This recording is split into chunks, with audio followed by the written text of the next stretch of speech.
پھر اگلی آیت طیبہ میں اللہ تعالیٰ ارشاد فرماتا ہے کہ، اور یہ بڑی حقیقت ہے اور بڑی اہم بات اس میں بیان فرمائی گئی ہے، ارائیت من اتخذ الہہ ہواہ، کیا تم نے اسے دیکھا جس نے اپنی خواہشات کو اپنا خدا بنا لیا ہے؟ بڑی اہم بات ہے۔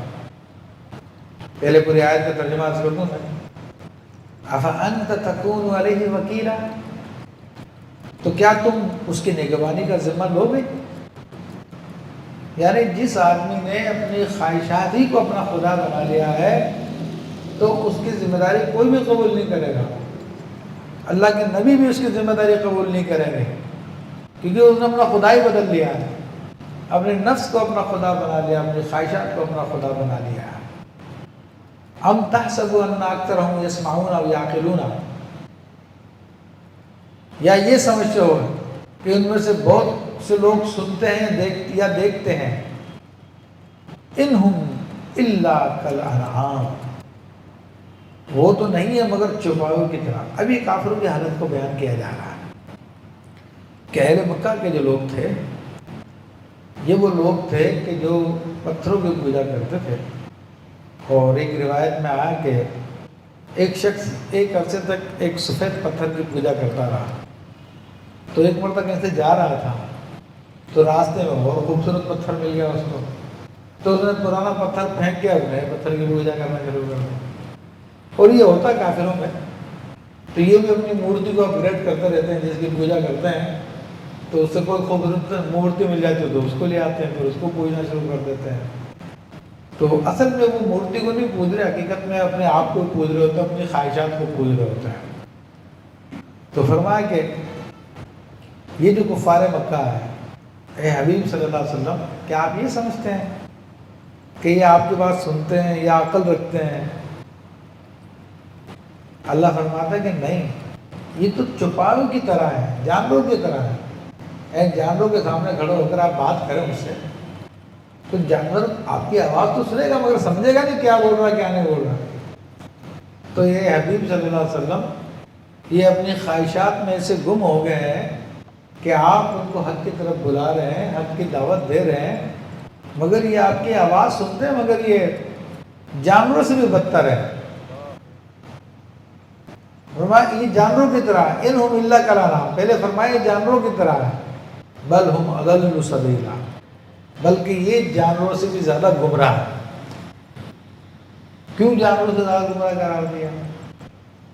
کہ جانوروں کا مسئلہ یہ ہوتا ہے کہ جانور اپنے مالک کو پہچانتا ہے اور مالک کی بات بھی سمجھتا ہے، قریب بلاتا تو جانور قریب آ جاتا ہے اور اپنے مالک کا ادب کرتا ہے، احترام کرتا ہے۔ مگر یہ کافر لوگ تو ایسے لوگ ہیں جو خدا کو منہ سے، کفار مکہ بولتے تھے کہ ساری کائنات کو پیدا کرنے والا اللہ ہے، لیکن اللہ کی ماننے کے لیے تیار نہیں تھے، اللہ کے رسول کی ماننے کے لیے تیار نہیں تھے۔ تو جانور تو اپنے مالک کی مانتا، اپنے روزی دینے والے کو مانتا ہے، لیکن یہ سب کچھ جاننے کے باوجود رب کو ماننے کے لیے تیار نہیں ہے۔ تو اس لیے فرمایا کہ جانوروں سے بھی زیادہ گمراہ۔ اب اس کی تفسیر اشاری پہ آ جائیے۔ دیکھیں عزیزان محترم، اللہ نے فرمایا کہ کیا تم نے اس شخص کو دیکھا جس نے اپنا خدا اپنی خواہش کو بنا لیا ہے؟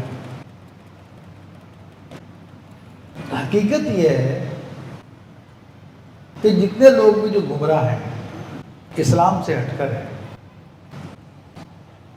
دیکھنے میں کوئی درخت کو پوج رہا ہے، کوئی جانور کو پوج رہا ہے، تو کوئی گائے کو پوج رہا ہے، تو کوئی تصویر کو پوج رہا ہے، کوئی مورتی کو پوج رہا ہے، تو یہ حقیقتاً یہ جانور کو نہیں پوج رہے، مورتی کو نہیں پوج رہے، درخت کو نہیں پوج رہے، تصویر کو نہیں پوج رہے، اپنی خواہشات کو، اپنے نفس کو پوج رہے ہیں۔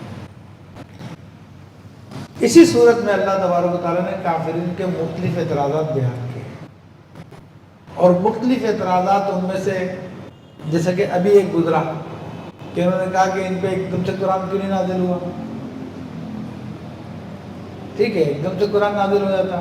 اس سے پہلے اعتراض کیا تھا کہ ان کے ساتھ فرشتہ کیوں نہیں نازل کیا گیا؟ یہ کسی فرشتوں کو رسول بنا کے کیوں نہیں بھیج دیا گیا؟ تو انہوں نے 85 قسم کے اعتراضات کیے. پھر کہا کہ ان کے پاس اگر یہ واقعی نبی ہیں تو کوئی خزانہ ان کے پاس ہونا تھا، یا ان کے بڑا باغ ہوتا اور ان کا یہ ہوتا وہ ہوتا. تو تمام کے تمام باتوں کے اعتراض میں اللہ نے فرمایا، ان کی حقیقت کو بیان فرمایا کہ ان لوگوں کا حال یہ اپنے آپ ہی کی پوجا کر رہے ہیں. تو عزیزان محترم، حدیث شریف میں جو ہے کہ 23 الدرہم والدینار، کہ درہم و دینار کا بندہ ہلاک ہو گیا. یعنی جو درہم سے دینار سے دنیا کے پیسوں سے محبت کرتا وہ اسی کا بندہ ہے. یہ بھی فرمایا کہ لباس کا بندہ ہلاک ہو گیا. بعض لوگوں کو لباسوں کا بڑا شوق ہوتا ہے، نئے نئے فیشن اور نئے نئے چیزیں، اور جناب ایسا میرا کپڑا ہونا چاہیے، اس اسٹائل کا ہونا چاہیے، اس رنگ کا ہونا چاہیے، فلاں درزی سے بنا ہوا، اس کے علاوہ نہیں پہنوں، اور اس کے لیے جائز ناجائز ہر چیز کی پرواہ ختم، بس اسی چکروں میں لگا ہوا. تو ایسا بندہ لباس کا بندہ ہے اور یہ بھی ہلاک ہے. اور یہ مثال کے طور پہ 2-3 باتیں بیان کی ہے، ورنہ حقیقتاً یہ اپنے نفس کے بندے ہوتے ہیں، جیسا کہ اللہ تعالیٰ نے بیان فرمایا. تو تمام کے تمام خامیاں اسی نفس کی طرف لوٹتی ہیں. ظاہر میں بندہ سمجھتا ہے کہ میں کچھ اور کر رہا ہوں، لیکن حقیقتاً اپنے نفس کی عبادت کر رہا ہوں. اور جو اپنے نفس کی عبادت میں لگ جاتا ہے تو پھر اپنے آپ کو ہلاک کر لیتا ہے، بلکہ ہلاکت اس کا مقدر ہے. اللہ تعالیٰ فضل فرما دے، نفس کی خواہشات سے نکل جائے تو ایک الگ بات ہے، ورنہ انسان کا نفس اس کو تباہ کر دیتا ہے، اس کو جہنم میں لے جاتا ہے. اس لیے اللہ کے نیک بندے ہمیشہ نفس سے مقابلہ کرتے رہے اور یہی درس دیتے رہے کہ اپنے نفس کو فنا کرو، اپنے نفس کو فنا کرو. تو یہ کفر تک لے جاتا ہے، انسان کو کفر میں مبتلا کر دیتا ہے، جیسا کہ ان کے بارے میں آیا.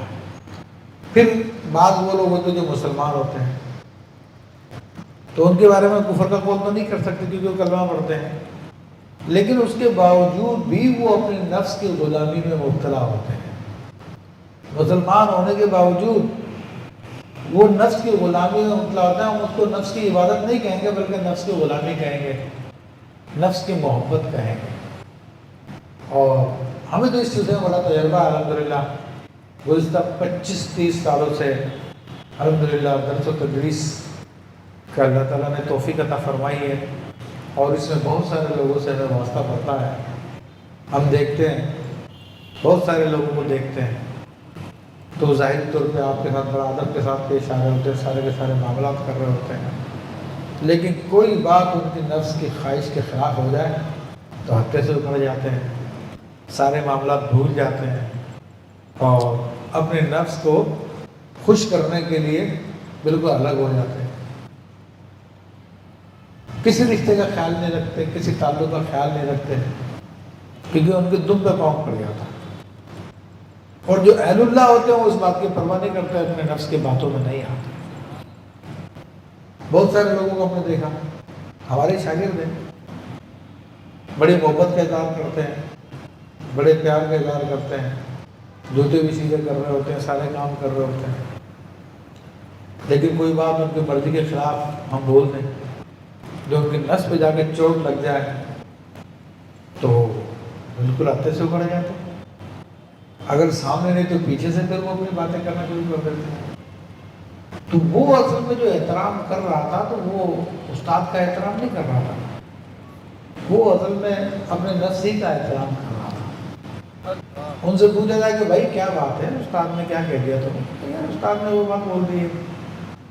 اسے پوچھا جائے کہ کیا شریعت کے خلاف بات بولی ہے؟ کہ نہیں. کیا کوئی حلال حرام کا مسئلہ ہے؟ کہ نہیں. کوئی جائز ناجائز کا مسئلہ؟ کہ نہیں. کوئی عقیدے کا مسئلہ؟ کہ نہیں. تو مراد یہ کہ تیری خواہش کے خلاف بولا ہے تو پھر سارے معاملات ختم ہو گئے.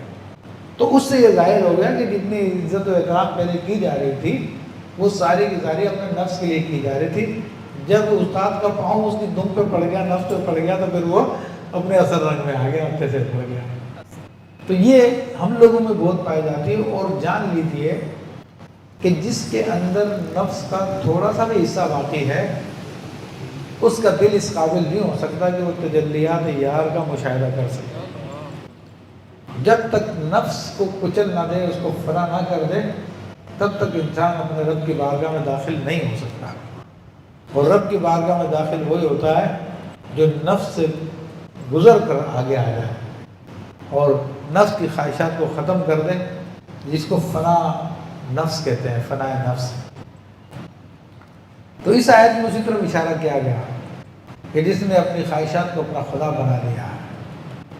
اور پھر یہ جو فرمایا گیا کہ یہ جو کافر لوگ ہیں یہ چوپائے کی طرح ہیں، بلکہ چوپائے سے زیادہ گمراہ کیوں فرمایا گیا؟ اس کی وجہ یہ ہے کہ اللہ تبارک و تعالیٰ نے فرشتے پیدا فرمائے، ان کے اندر عقل رکھتی، ان کے اندر نفس نہیں ہے، تو اس لیے ان سے گناہ صادر ہوتا ہی نہیں ہے۔ جانور پیدا فرمائے تو ان کے اندر صرف نفس رکھا ہے، عقل نہیں رکھی، تو وہ جو کچھ کرتے ہیں اپنی خواہشات کو پورا کرنے کے لیے، کھانے پینے کے لیے، جمع کی خواہش ہوتی ہے جمع کر لیتے، بس ان کا یہی کام ہے۔ فرشتوں کو عقل دی، نفس نہیں دیا، جانوروں کو نفس دیا، عقل نہیں دی، درمیان میں مخلوق پیدا کی انسان، اور انسان وہ مخلوق ہے جس کو اللہ نے عقل بھی دی اور نفس بھی دیا، دونوں چیزیں انسان کے پاس پائی جاتی ہیں۔ تو اب اگر انسان کا نفس اس کی عقل پہ غالب آ جائے، جس طرح کہ آج کل ہمارا اکثر یہی ہے کہ ہم لوگ اپنے رب کو نہیں پہچانتے، ہم جو کچھ کر رہے ہوتے ہیں اپنے نفس کے لیے کر رہے ہوتے ہیں، اپنے نفس کی خواہشات کے لیے، اس کو حاصل کرنے کے لیے، نفس پہ کوئی آفت آئی ہوتی ہے اس کو دور کرنے کے لیے ہم یہی کرتے ہیں۔ اگر کوئی مذہبی اجتماع میں جاتے ہیں، دینی اجتماع میں جاتے ہیں، تو اپنے یہی معاملات ہوتے ہیں اس قسم کے جن کو درست کرنے کے لیے ہم کوشش کرتے ہیں۔ اللہ تعالیٰ تک پہنچنے کے لیے شاید ہی کوئی آتا ہو، کوئی لاکھوں میں یا 10 لاکھ میں ایک ہوتا ہوگا جو یہ خواہش لے کے آتا ہو کہ چلو میں اللہ تعالیٰ تک پہنچ جاؤں، ٹھیک ہے، ورنہ اپنی پریشانیاں ہوتی ہیں جن کو دور کرنا چاہتے ہیں، اپنے مفادات ہوتے ہیں کہ چلو یار یہاں پہ جا کے حاصل ہو جائیں گے۔ اچھا لوگ بھی اس بات کو سمجھتے ہیں، تو اس لیے جب وہ پروگرام کر رہے ہوتے ہیں تو پھر یہی باتیں بیان کرتے ہیں، آئیں آپ کی مشکل حل ہو جائے گی، آپ کی پریشانیاں حل ہو جائیں گے، آپ کے مقاصد پورے ہو جائیں گے، آپ کی مرادیں پوری ہو جائیں گی۔ تو وہ بھی اس بات کا اعلان کرتے ہیں کہ لوگ آتے اس لیے، تو اس لیے وہی بات بیان کی جائے، جو اصل مقصد تھا وہ ہوتا ہی نہیں ہے۔ تو انسان پر اگر اس کا نفس غالب آ جائے، عقل مغلوب ہو جائے، تو پھر وہ چوپایوں سے زیادہ بدتر ہے۔ اس لیے چوپائے کے پاس تو عقل ہے ہی نہیں ہے، تو اس کے پاس عقل ہونے کے باوجود چوپایا بن گیا تو چوپائے سے زیادہ بدتر ہو گیا۔ اور اگر اس کی عقل غالب آ جائے، نفس مغلوب ہو جائے، تو پھر وہ فرشتوں سے بھی افضل ہو جاتا ہے۔ تو یہ بات ہے جس کی طرف بزرگوں نے اس بات کو اس کی تفسیر اشاری میں بیان کیا۔ ہم اللہ تعالیٰ سے دعا کرتے ہیں کہ اللہ تبارک و تعالیٰ نے قرآن عظیم کو سمجھنے، اس پہ عمل کرنے، اس کے پیغام کو دیگر لوگوں تک پہنچانے کی توفیق عطا فرمائے۔